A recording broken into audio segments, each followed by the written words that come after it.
Okay, so we are live. Hello, everyone. I'm Zahid and the host at Talks at Innovation Valley. Today, we have a very special guest from Microsoft, Harshal Gautam. Harshal, you can correct me if I am pronouncing your name wrongly. No, Harshal it's Gautam all. is a product manager at Microsoft. So, we really welcome Harshal to our podcast. Thank you for joining, Harshal. Yeah, thank you. I So, mean, it's my pleasure. so the first, I would request to Harshal to introduce himself. I mean, uh, originally from where you are, where you are living, from where you got your schooling, etc. Yeah. So I can take over. Thank you, Zahid. I hope I'm saying your name correctly. Yeah. And thank you, everyone, for having me here. So my name is Harshal, as Zahid said. And basically, I'm a product manager at Microsoft. I'm actually recently a university graduate. So I just finished my undergrad, I want to say last year summer. So it's been pretty fascinating. I was actually born in India, so I think my name kind of gives it away. I was born in India. I'm from the Pink City. It's called Jaipur in Rajasthan. So I'm originally from there. My family's based over there. But I was pretty like I think I was 5 or 6 years old. We moved to Dubai, so I lived in Dubai for a long time, about I want to say 5 or 6 years, and then we immigrated to Canada. So it's been a roller coaster of a ride because I've moved different places. I've lived different places. I've actually experienced a lot of culture being in Dubai and then coming to Canada. So it's almost been everywhere. But I did my schooling, main schooling, like my high school was done in Canada. So I live in this area called Brampton, which is basically full of Indian and Pakistani people. So a lot of our community is here. So it's pretty close to Toronto, which is the bigger city, about 40 minutes away. So I did my high school from here. In my high school, it was called Chinguzi Secondary School. So I actually was enrolled in the Science and Technology program, which is basically a program, it's meant for people who eventually want to pursue engineering. So Mhm. it gives you a very good breadth of science and technology early on. And then going to university, I went to the University of Ottawa, which is in the capital city of Ottawa, capital city of Canada, which is Ottawa. So I did engineering over there for first 2 years of my undergrad. And then I realized that engineering was probably not something that I want to do. I don't want to sit down and code all day. That was just my personal liking. So the good thing was I got a lot of internship experience during my university years. So I was able to quickly realize what's good for me, what's not good for me. So after 2 years, I ended up switching. I ended up moving from engineering to business. So I did a program called Business Technology Management, and it gave me basically everything I wanted, which was a little bit of business, a little bit of technology. So I was able to, really work on some good business cases, as you can imagine, in business school. So that really helped me out, and I think it's the reason why I'm here. Right. All right. So, I guess the question I was going to ask you, you a little bit addressed that question too, but I would again ask that question. Mhm. Harshal, what actually, led you to this career? I mean, product management. And before moving to that question, I would ask you, what are your interests and what is your big purpose in life? Yeah, I mean, so being in Dubai, I used to play a lot of cricket. So growing up, interestingly, like the only thing I wanted to do was play cricket, and I thought I would, go into the future become a cricket star, like every I think Indian and Pakistani, kid thinks of. But then eventually, when I came here to Canada, it wasn't as big of a thing as it is in even Dubai. So Mhm. because of like circumstances, it kind of faded away, and it kind of got me thinking about what I want to do as a career. So the first thing that came to my mind, my biggest interest even until now, has always been just developing new things. So whether it's developing, new websites, like when when I was growing up, I would always like play around with computers, see how I can develop new websites or anything just new. And that actually has led me to kind of have my purpose in life, which is my biggest purpose in life is, I think, to help people. And in order to do that, I think what I need to do is invent something new. So, I really want to be a new inventor, whether it's like inventing some service which is helpful for other people. So you can think of like, there's a lot of examples like Uber. Uber is a service that eventually helped a lot of people because it's not, you don't have to wait for a cab anymore. It's almost on Right. demand. So anything inventive is what I'm looking to do. And I think product management is the first pathway, the first thing that comes across. It gets you into that mindset of innovative thinking, getting ideas out. So that's the current process that I'm in.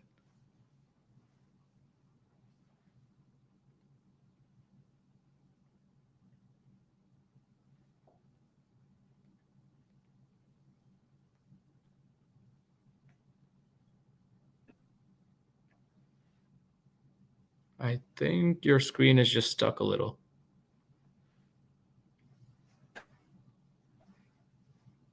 Um,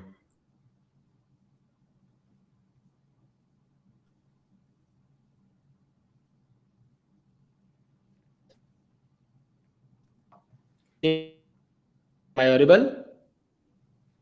I can hear Am you I now. audible? Yeah. Yeah. Great.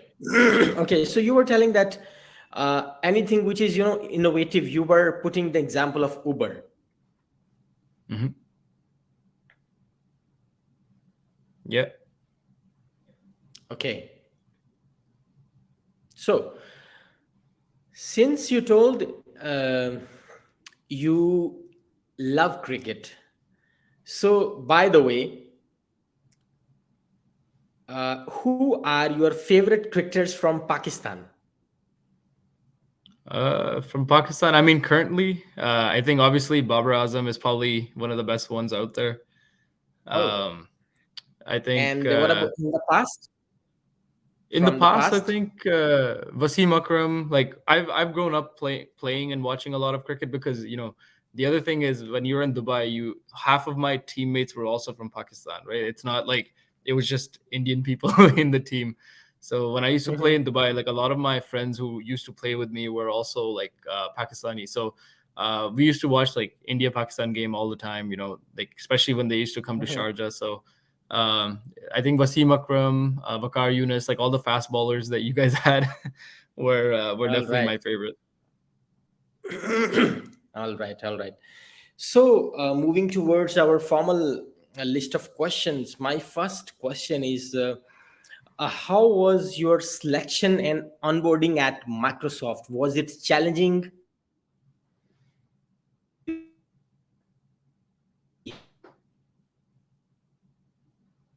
as a product manager? Sorry, I think you cut out just for 1 minute. I think I need.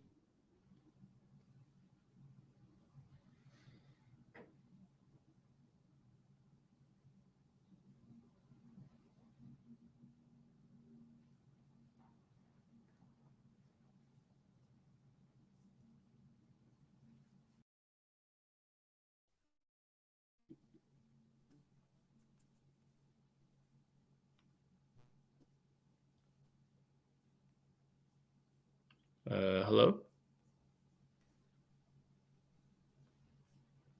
I think we are okay now. Yeah, I think I can hear you Uh, now.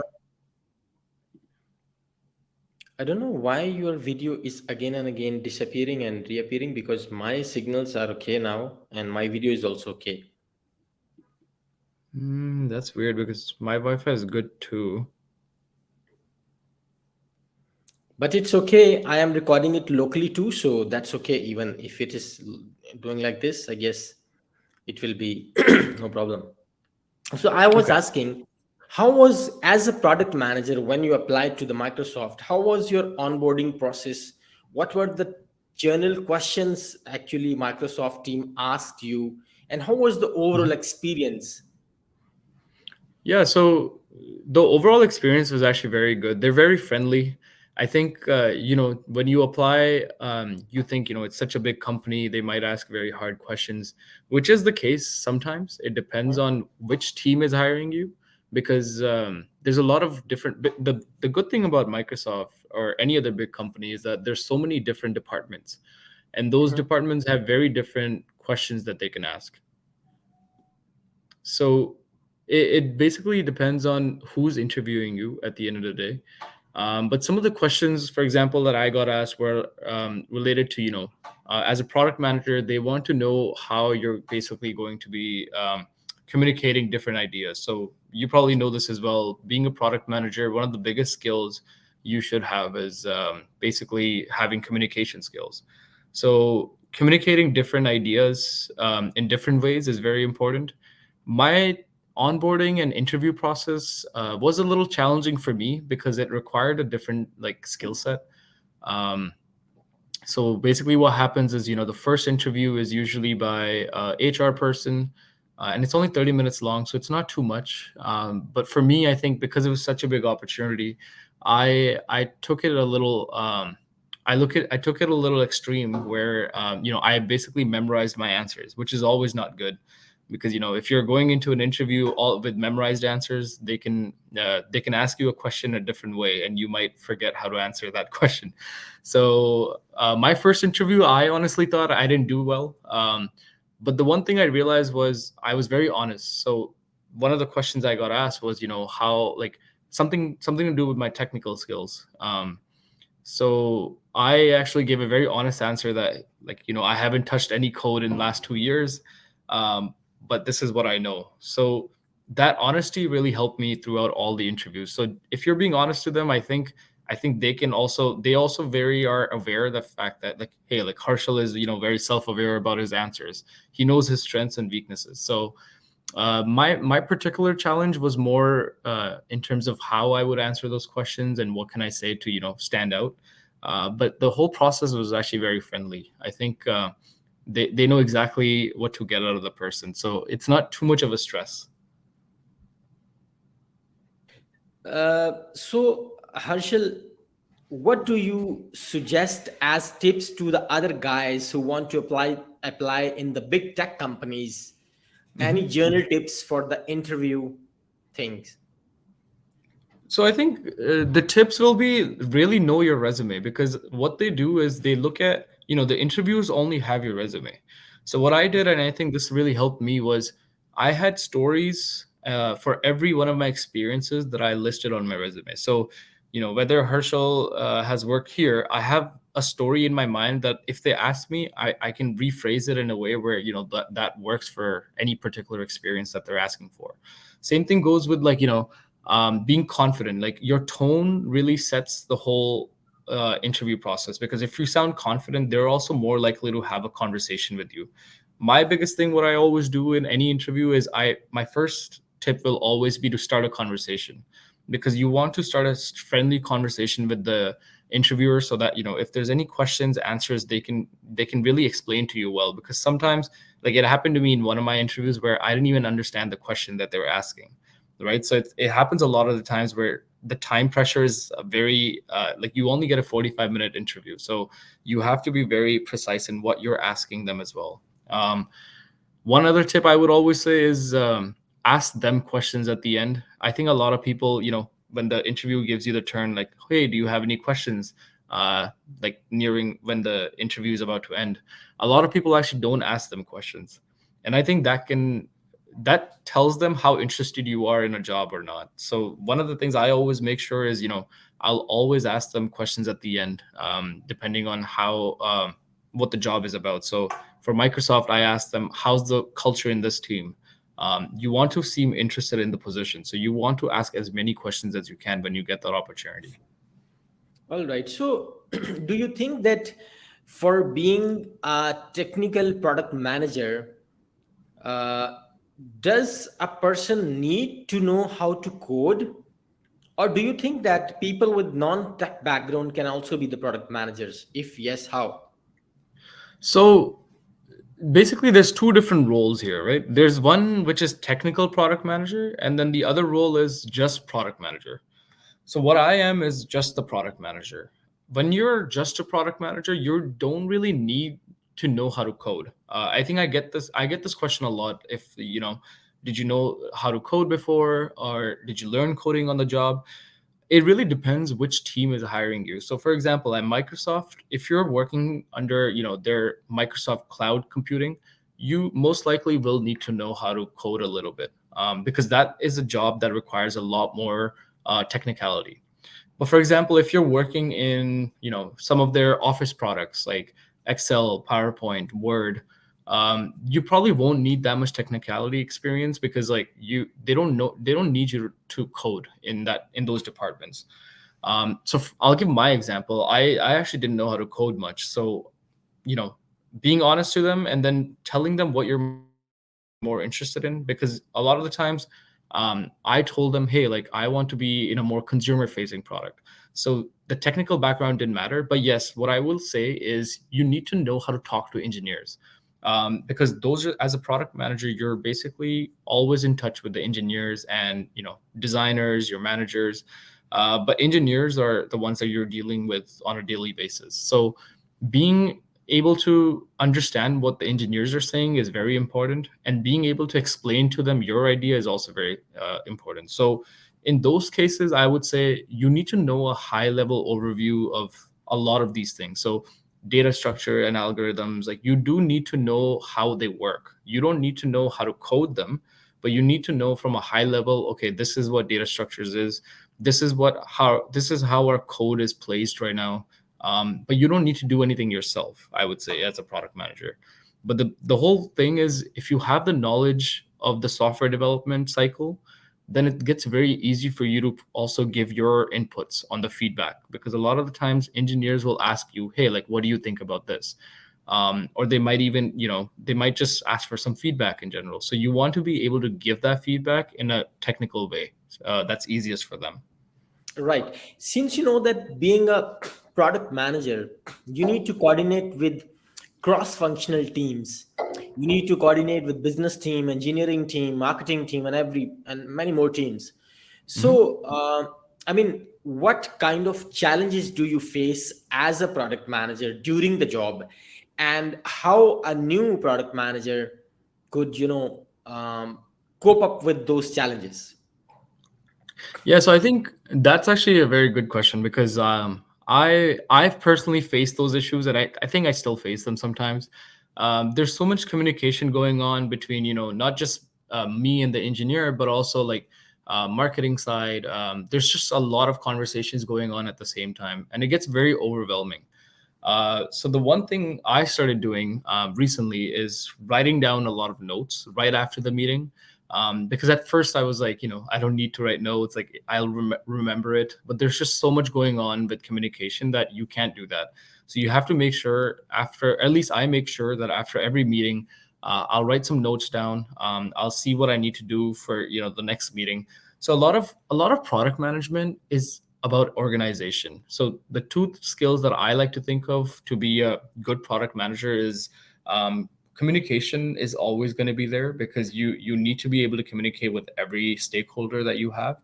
But organization is equally as important, because if you're not organized with that communication, the communication is not impactful. So being organized, like I have a lot of my colleagues who will before even setting up a meeting, they'll write every notes down, like all notes down, to see what this meeting is about, what are we trying to achieve of this meeting, and what is the hopeful goal that we can achieve from this. So being organized, I would say, is really helpful if there's someone new to product management.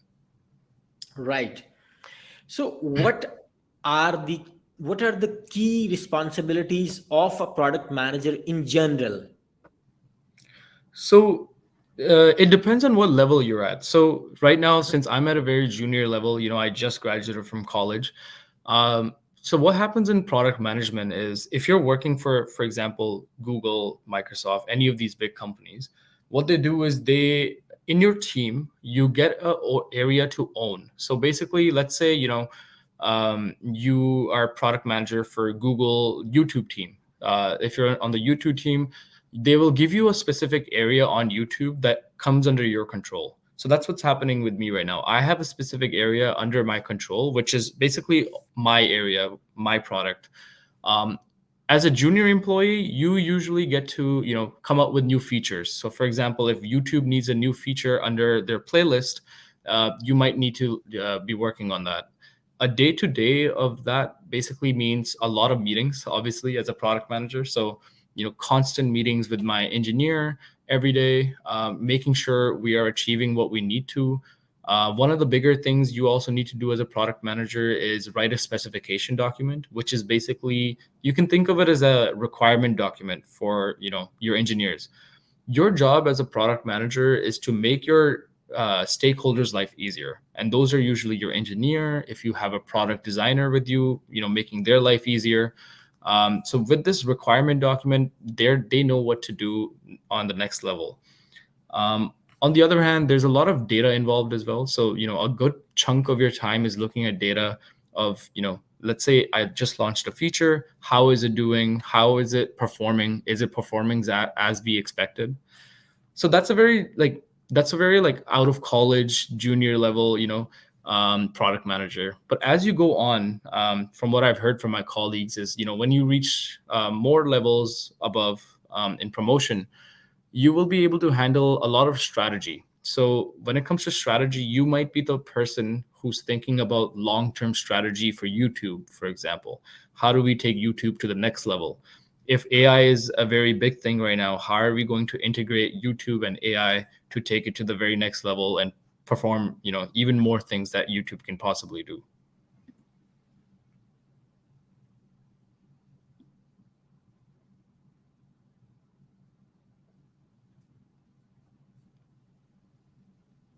Right. So, to become a product manager, what kind of mindset and skill set one needs actually to become a successful product manager? I think mindset is the one thing I like to think about as product managers is that you have to come with the mindset that you don't know anything, because it's a very new product that you're working on, or like if you're just out of your career, you have to be very open to everyone's opinion. I think because everyone does have an opinion about any product, right? Like your engineers will tell you a lot of things, your designers will tell you a lot of things. One of the things that really helped me out, I think, and I think it builds over time as you get experience, is that you have to be very strong in your opinion if you have a gut feeling of something.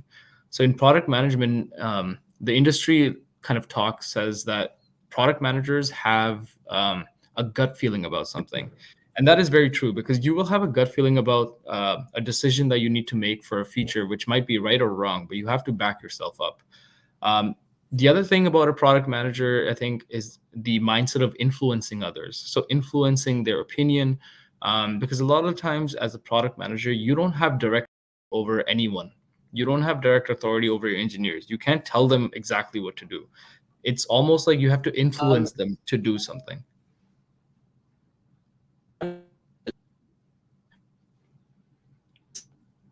I I will think repeat this question. Let me ask again. Let the question be a little bit stable, and let me ask the question, because this is very very important question. I would love you to answer this question again, because the voice was continuously breaking. After the okay. podcast, we will be editing that part. Yeah. Okay. So the question was, to become a successful product manager, what kind of mindset and skill set one needs to have?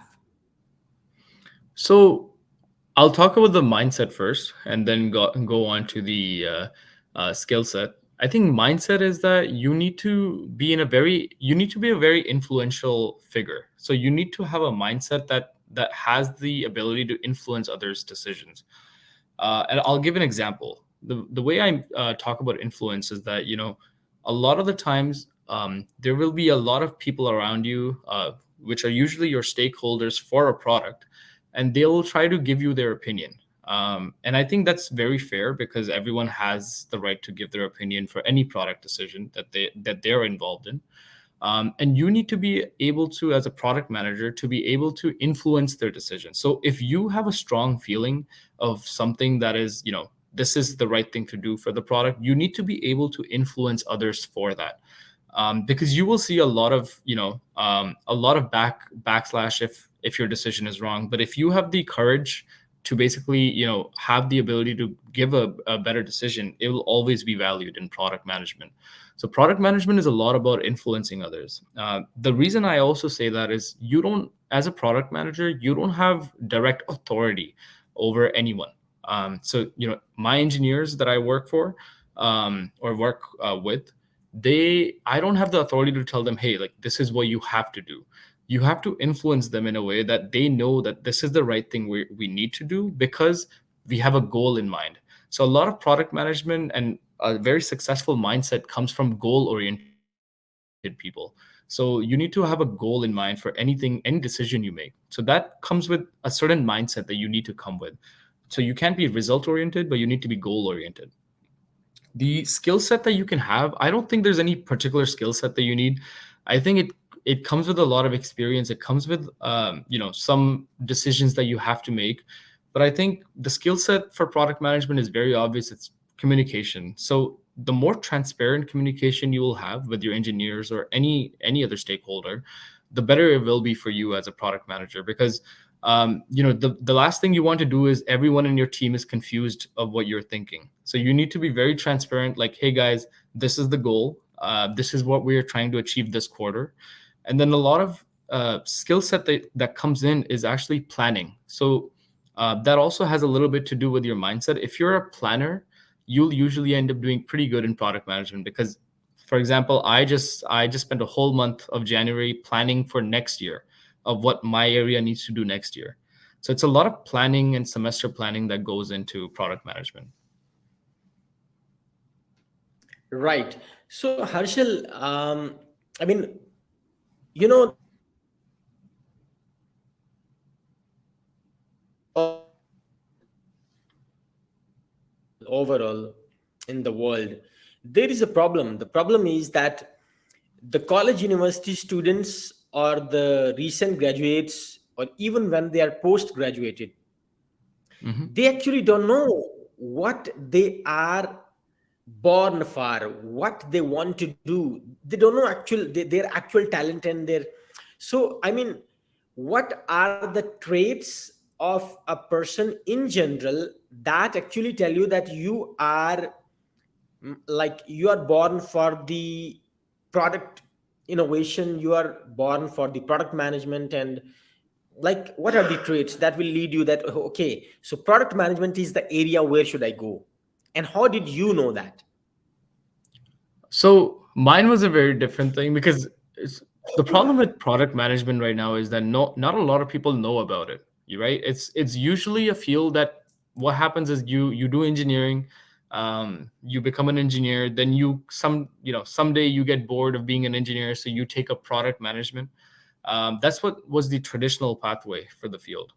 It's changed in recent time. I think the way I like to think about it is, product managers are CEOs of the company, because you're making very valuable decisions, business decisions that impact the whole organization.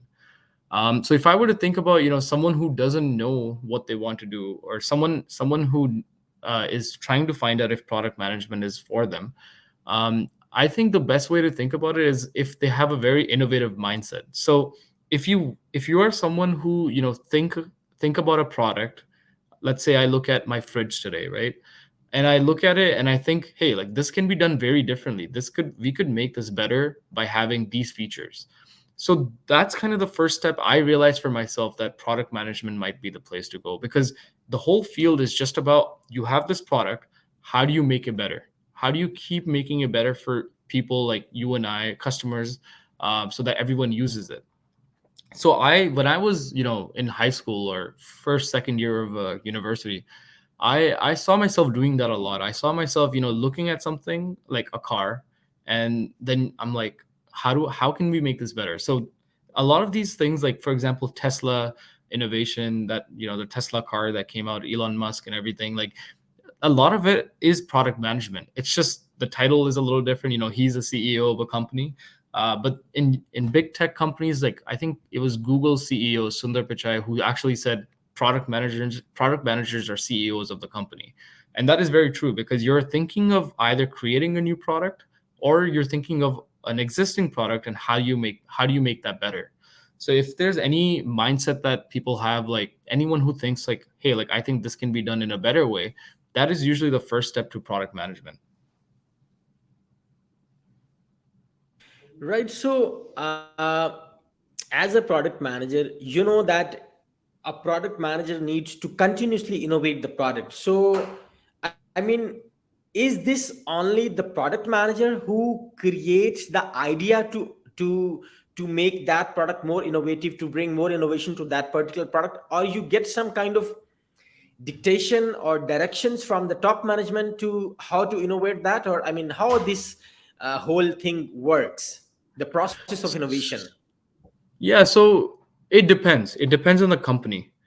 So I can talk for Microsoft because I work here. So what happens at Microsoft, for example, is I don't know if you heard about the new Chat GPT AI that came out. So after that, there's been obviously a little push from senior leadership that we should think about innovation ways of how we can integrate our products with AI. So I think soon you'll see a lot of Microsoft products with AI technology integrated with them.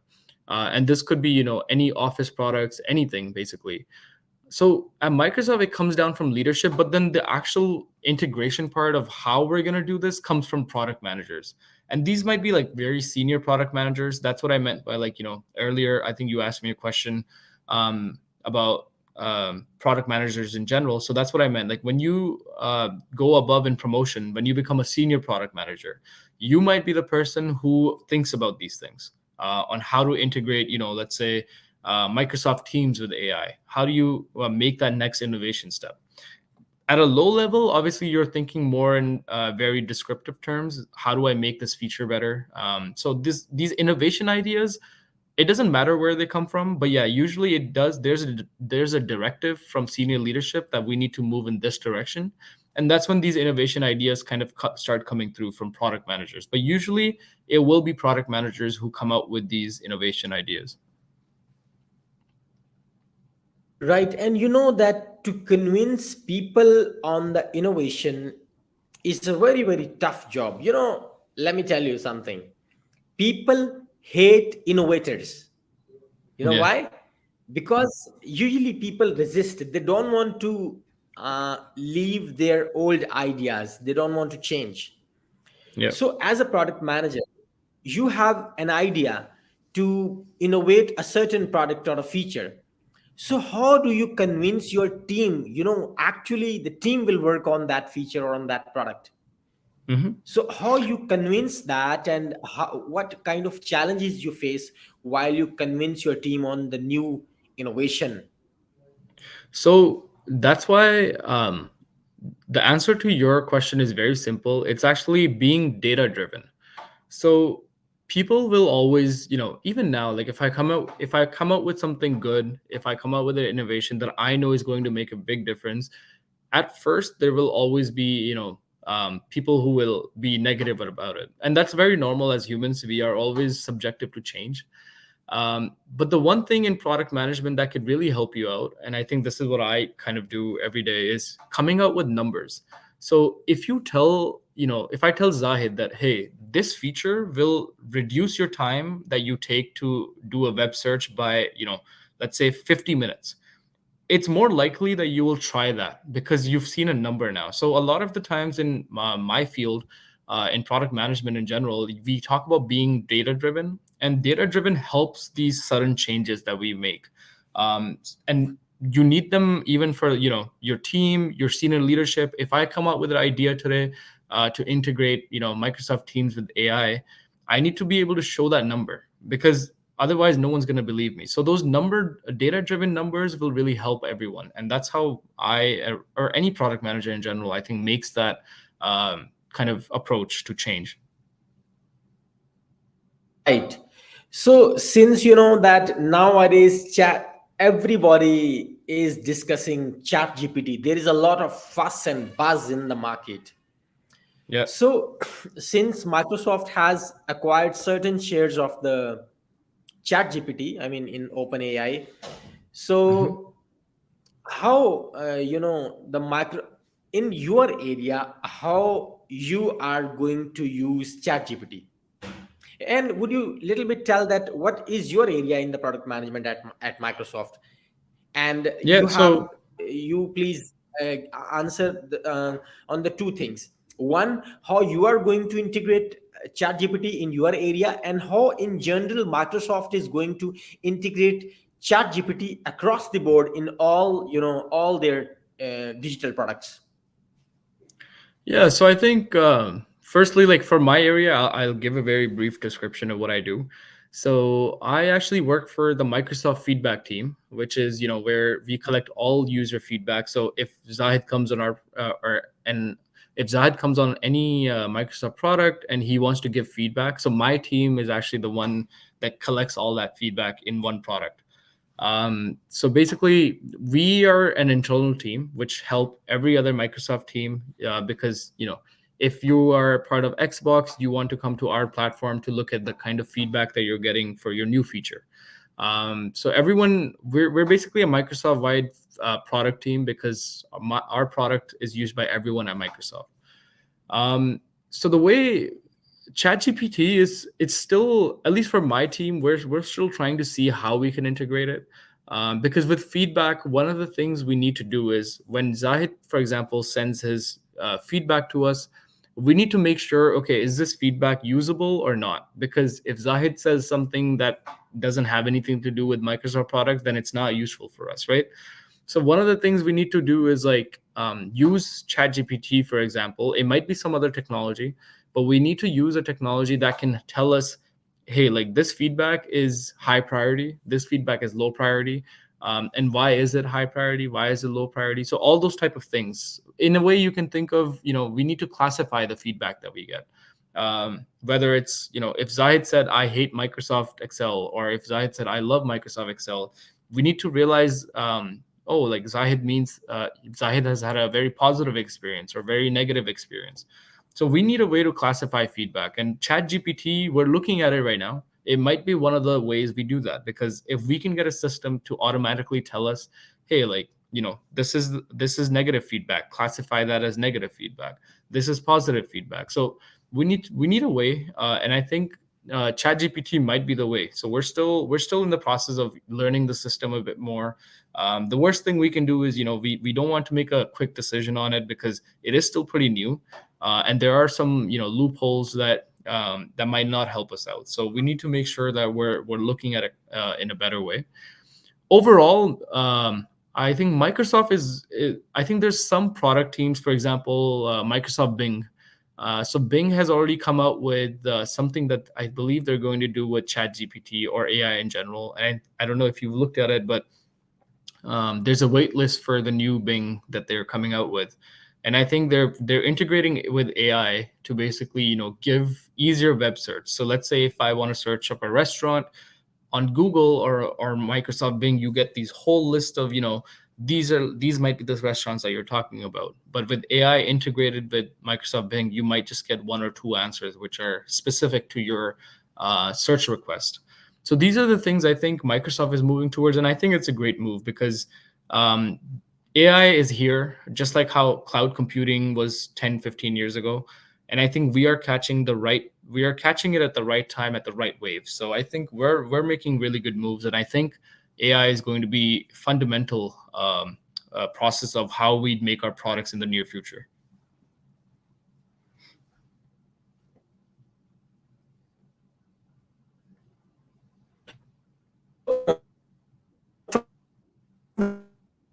What do you think that when we talk about the chat gpt, what value chat gpt you think is going to add, I mean, in the tech industry, in multiple domains, in multiple sectors, in multiple industries? What is your perspective on it? Yeah, ChatGPT, I think I can't talk about any other industry, but I can talk about from what I've used it for. I've used it for personal things so far, right? Like, uh, hey, can you write me a resume, for example? So I think it's it's really going to make a process much easier because it's giving you the things that took me, I remember 2 years ago when I was making my resume, it took me one whole month to just realize, okay, this is the template I want. This is what needs to be in my resume. But now, if you, for example, go on ChatGPT, you can tell it to, can you write me a product manager resume? And it's so much easier, and it gives you the exact same thing that I probably did 2 years ago. So these things in the service industry, I think, are going to be very good, because you're getting users are going to be getting these templates, for example, at a very accessible way. So you don't have to struggle anymore to write a resume, because you have a whole template with ChatGPT is giving you. You just have to fill in company name. You just have to do all these other things. So I think, in terms of consumer goods, I really think it'll be better for users to use that. Um, I'm not sure completely about like tech industry, because I think we are still in the process of seeing if it's going to work. Because again, there's like, when we think about tech, big tech, we deal with a lot of user data, and data is obviously, as you know, like, we need to make sure that it's as private as possible. So we're not sure yet if, with all these chat GPT and stuff, like, if that's going to be the right way to go about it. So it just depends. I think there needs to be a lot of testing done before we can kind of conclude something on it. But my personal opinion on chat GPT is, I think it's going to make people like yours and I life like much easier. Whether it's, someone who's seeking a job, someone who needs to message someone on LinkedIn, you can literally get a template for LinkedIn message. So I think these things are going to be much easier, which were 2 years ago, or even now, are very valued, right? Like, you needed career coaches. I don't think you'll need that in the future, because AI will be able to do that for you. So these things, I think, are going to be very easy to do for users. So, last question of this podcast, Harshal, that Yeah. what general advice you would like to give to the new startup founders, I mean, who want to build new digital products? I mean, any general advice you would like to give to them, I think you're cutting out. I can't hear you. am I audible now? Yeah, now you're good. Okay, so I was asking, what general advice you would like to give to the new entrepreneurs who want to pursue their career in tech industry, as a startup founder, to bring a new digital product in the market, or for being the product manager? Any advice, any inspirational words from your side? Yeah, I think the biggest thing, and this is the advice I get from my mentor all the time: make sure, if you're whether you're a startup, you're starting your own business, whether you're trying to go into product management, make sure you really love what you do. It's very simple to say that, but I think it's a very good advice, because if you don't, in big tech, you will quickly realize, if you don't love something that you're doing, I think you're going to keep moving around until you find what you like, right? So make sure you're passionate. I think passion is such an underrated word in any field, especially big tech, because a lot of times, when I was in college, my friends would be like, "Oh, let me do software engineering because it's a very high paying job." And then 2 years later, they ended up switching from that because it's not something they liked. So they felt guilty because they wasted a lot of their parents' income on the first 2 years of engineering. So you want to make sure, like, whatever decision you make sure you're passionate about what you're trying to do. So I do that all the time now. Like, product management for me is where my passion is. I like, if you look at my experience too, it's been all in product management. I'm not saying follow that path, but just make sure that you're very passionate about whatever field you pick. For new businesses, especially in big tech, I would say, um, get interested in AI, because I think AI is about to be revolutionary. I think everyone knows that. And I think right now, these 2, 3 years are the wave. If you're in that wave and you start up something now, I think you're going to be in a very good spot later down the years. So I think, learn about AI, learn how it's, just be interested in learning more technology, because I think the more you know, the better it'll be for the future. All right, Harshal, trust me, it was really insightful talk with you. So I'm really thankful to you on behalf of all my audience for joining our podcast at, Talks at Innovation Valley. Hope our audience will like it and they will learn a lot out of this podcast. And I'm sure that in future we will be doing one more podcast with you. Let's see, one, I don't know, but we'll do that. Yep, that'd be great. So thank you No, for thank you joining. so much for having me here.